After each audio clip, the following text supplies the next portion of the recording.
Hello my dear friends, welcome back to the channel online Shikshan. मैं हूं आपके साथ अंजलि वालियान और आप सभी साथियों का स्वागत करती हूं। दोस्तों, सी टेट के पेपर 1 और 22 दिसंबर को जो अभी अभी एग्जाम की आपकी शिफ्ट खत्म हुई है पेपर 1 की, तो इसमें आपका कौन कौन से क्वेश्चंस आए हैं, कौन से पोर्शन को बार बार रिपीट किया जा रहा है 3 दिनों से, वो सारी चीजें और वो सारे क्वेश्चंस के साथ मैं आपके साथ यहाँ पर हाजिर हूँ। तो फटाफट से देखेंगे कौन कौन से क्वेश्चंस आए हैं और साथ ही साथ दोस्तों कौन कौन से नए टॉपिक्स पूछे जा रहे हैं। इसके अलावा आपको किन टॉपिक्स पर अब ज्यादा फोकस करना होगा, एडिशनल क्या चीजें पूछी जा रही है, और आज लगभग बहुत सारे क्वेश्चंस हमें मिल चुके हैं, तो एक एक करके सभी को देखेंगे। सबसे पहले ईवीएस वाला पोर्शन देखेंगे दोस्तों, यहाँ कौन कौन से आपसे क्वेश्चन पूछे जा चुके हैं आज के आपके एग्जाम में पेपर 1 में। तो सबसे पहले बात करेंगे तो आज का पेपर का लेवल, सबसे पहले लेवल की बात करते हैं। तो आज का लेवल बहुत अच्छा था, मॉडरेट से भी थोड़ा सा कम हम कह सकते हैं, मतलब बहुत बढ़िया लेवल था आज के पेपर का। मजेदार पेपर था एकदम, बच्चे बहुत खुश है पेपर को देके आज वाले। बात करते हैं, पहला क्वेश्चन था दोस्तों, घाना नेशनल पार्क कहाँ स्थित है। तो आपको पता होना चाहिए राजस्थान में है, ठीक है, घाना नेशनल पार्क, तो ये राजस्थान में हो गया। इसके अलावा एक क्वेश्चन आया था आपका स्लोथ से, ठीक है, ये कितने घंटे सोता है, ये कुछ इस तरीके से इसका कथन बेस्ड क्वेश्चन इसमें आया गया था। आपको बताना था कि निम्नलिखित में से कौन सा उससे संबंधित नहीं है, तो स्लोथ से क्वेश्चन आया था और ये 2 बार रिपीट हो चुका है अब तक आपके एग्जाम में। तीसरा आपसे पूछा गया था आंगल भाषा, ठीक है, निम्नलिखित में से कौन सी आंगल भाषा है, कुछ इस प्रकार से करके प्रश्न पूछा गया था, जिसमें इंग्लिश के बारे में उन्होंने पूछने की कोशिश की थी कि इंग्लिश एक ग्लोबल लैंग्वेज है, नेशनल लैंग्वेज है, कुछ इस प्रकार से, मतलब बच्चा सही से एक्सप्लेन नहीं कर पाया कि एग्जैक्ट क्वेश्चन क्या था। इसके अलावा दोस्तों आज फिर से जो हमारी नई राष्ट्रीय शिक्षा नीति 2020 है, वहां से फिर से क्वेश्चन आया है। पुरानी वाली शिक्षा नीति से क्वेश्चन नहीं आ रहा है, तो आप इस टॉपिक को बहुत अच्छे से एक बार कवर कर लीजिए। इसके अलावा दोस्तों पूछा गया था अंडमान निकोबार से एक क्वेश्चन था, वो शायद भूकंप से था या सुनामी से, इन दोनों में थोड़ा सा कंफ्यूजन है, क्योंकि यहाँ भूकंप भी बच्चे बता रहे हैं और कुछ बच्चे कह रहे हैं नहीं सुनामी से पूछा गया था। तो सुनामी की अगर बात करूं, अंडमान निकोबार में सुनामी आई थी 2004 में, ठीक है, और सुनामी क्यों आती है, इसके पीछे का रीजन, ये सारी चीजें आप इसके बारे में एक बार अच्छे से देख लेना।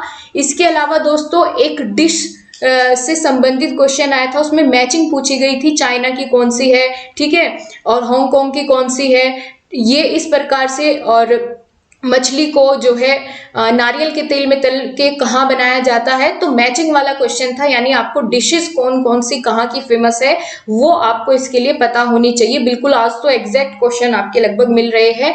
इसके अलावा दूरदर्शन की शिक्षा कैसी है, इस पर आपको कथन दिए गए थे, ठीक है, तो ये यहाँ से क्वेश्चन पूछा गया था। पोर्टफोलियो से क्वेश्चन आया था, ये तो पक्का आता ही आता है आपके पेपर में। ईवीएस के आपके कौन कौन से थीम्स है, तो ये भी आपसे पूछा गया था, और इसका इस थीम्स के बारे में मैंने आपको शेयर किया था टेलीग्राम ग्रुप में। एक आप कह सकते हैं एक पेज ही था, उसमें डायग्रामेटिक फॉर्म में बताया गया था कि कितने थीम है, कौन कौन से सब थीम है, सारा इसमें बताया गया था, ठीक है। ये मैं आपके साथ शेयर कर चुकी हूँ टेलीग्राम ग्रुप में भी। ट्रेन से क्वेश्चन आया था कि इतने बजे यहाँ से निकलती है, किस टाइम तक पहुंचेगी, तो ट्रेन वाले क्वेश्चन आप करके देख लीजिए। इसके अलावा मैप से क्वेश्चन आया था और बच्चे बता रहे हैं गुजरात वाला कि गुजरात के पड़ोसी राज्य है, लेकिन गुजरात वाला कल के पेपर में भी आया था, तो मुझे थोड़ा सा इस पे डाउट लग रहा है, लेकिन अगर आया होगा तो पक्का देख लीजिए, फिर 2 बार रिपीट हो चुका है। तो पड़ोसी देश और पड़ोसी राज्य आपको पता होना चाहिए किस किस की सीमा किसको टच कर रही है। कल मैंने आपको टेलीग्राम ग्रुप में नोट्स शेयर किए थे, कुछ 4-5 पेज थे, उसमें मैप वाला पेज भी होगा, उसको अच्छे से देख लीजिएगा। साथ ही असम के घर पूछे गए थे, ठीक है, ये सारी चीज मैं आपको एनसीईआरटी में कवर करा चुकी हूँ। वेलक्रो की खोज किसने की थी, तो ये वाला किस्सा भी मैंने आपको कहानी की तरह सुनाया था, जब वो अपने डॉगी को घुमाने लेके जाते हैं, ठीक है, स्विट्जरलैंड में इसकी खोज होती है, तो ये यहाँ से क्वेश्चन आया था। दूसरा निपेंथिस यानी घटपर्णी पौधा मेघालय में पाया जाता है, इससे संबंधित एक क्वेश्चन था आपका घटपर्णी पौधे से। इसके अलावा एक एग्जैक्ट क्वेश्चन है कि मानव के जैसी आंखें किसकी होती है, ऑप्शन में मिला था उल्लू, तोता, ठीक है, और भी थे ऑप्शंस, लेकिन उनमें उल्लू सही था। तो आपका ये भी क्वेश्चन यहाँ पर पूछा गया था कि मानव के जैसी आंखें और किसकी होती है।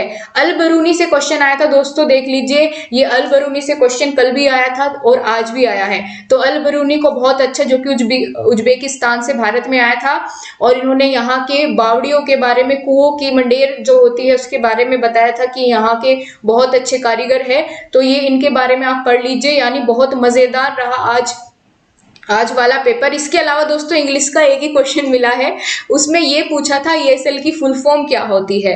इसके अलावा हिंदी का भी एक ही क्वेश्चन मिल पाया, क्योंकि इसमें दोस्तों आप जानते हैं कि पैराग्राफ्स आते हैं, गद्यांश पद्यांश आते हैं, तो बच्चों को एग्जैक्ट याद नहीं रहता। लेकिन हिंदी का भी एक क्वेश्चन मिल गया है कि चिंतन में बताइए प्रत्यय क्या है। ठीक है, अन प्रत्यय है। तो इस प्रकार से प्रत्यय पूछा गया था। अब आते हैं मैथ्स के भी, आज तो 3 क्वेश्चन सही बिल्कुल मिल गए हैं। एक तो पूछा गया था कि 708 में 10 कितनी बार आता है। ठीक है, 10 कितनी बार आता है, ये पूछा गया था मैथ्स में, क्वेश्चन एग्जैक्ट है।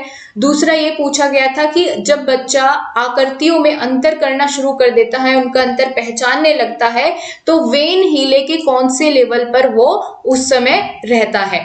तो ये लेवल्स वाले बहुत अच्छे एग्जाम्पल्स की हेल्प से मैंने आपको अभी टेलीग्राम ग्रुप में शेयर किए थे, लगभग 1 घंटा पहले ही, और उसी से क्वेश्चन आया है।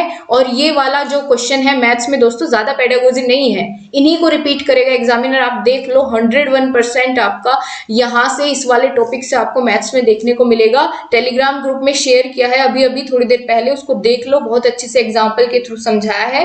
ठीक है, बिल्कुल। यहाँ एक ये वाली सीरीज से क्वेश्चन आया था, ये थोड़ा रीजनिंग टाइप है कि बताओ कि ये पूरी सीरीज है तो यहाँ क्या आएगा। ठीक है, ये सीरीज पूछी गई थी, इस प्रकार से एक सीरीज वाला क्वेश्चन था मैथ्स में। अब हम बात करेंगे दोस्तों सीडीपी की। सीडीपी में कौन कौन से क्वेश्चंस पूछे गए थे उनकी अगर बात करें तो क्रिटिकल रीजनिंग, तार्किक चिंतन से क्वेश्चन आया था। इसके अलावा दोस्तों कोहलबर्ग के नैतिक विकास का सिद्धांत पूछा गया था। ठीक है, नैतिक दुविधा पूछी गई थी आपसे।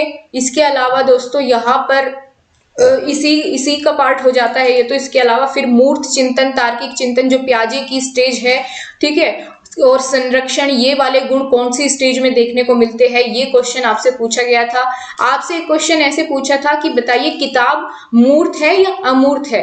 ठीक है, तो मूर्त है, तो ये इस प्रकार से क्वेश्चन भी पूछा गया था आपसे। बाकी एक क्वेश्चन था कि प्रतिभाशाली बालक से संबंधित कथन के रूप में ही दिया गया था। इसके अलावा क्लासरूम मैनेजमेंट से संबंधित कुछ कथन दिए गए थे, कथन में ज्यादा क्वेश्चन पूछे जा रहे हैं आपके। फिर हेरिडिटी एंड एनवायरमेंट का आपका हमेशा देखने को मिलता है, वंशानुक्रम और वातावरण से संबंधित क्वेश्चन इस बार भी आया था। आपका एक पूछा गया था विकास का सिद्धांत, हेड टू टो। ठीक है, हेड टू टो सेफेलोपोल्डर, शिरोन पदोन्मुखी, यानी सिर से पैर तक जो विकास होता है उसको क्या नाम दिया जाता है। इस प्रकार से भी एक क्वेश्चन आपका सीडीपी में पूछा गया था। इसके अलावा दोस्तों गार्डनर से क्वेश्चन था, गार्डनर के अंतर्वैयक्तिक बुद्धि सिद्धांत से संबंधित यहाँ पर क्वेश्चन पूछा गया था। ब्लूम्स टैक्सोनॉमी, आज ही इसका क्वेश्चन आया, इससे पहले नहीं आया था पिछली 2 शिफ्ट्स में, लेकिन आज इससे भी इसके कॉग्निटिव डोमेन से क्वेश्चन पूछा गया है।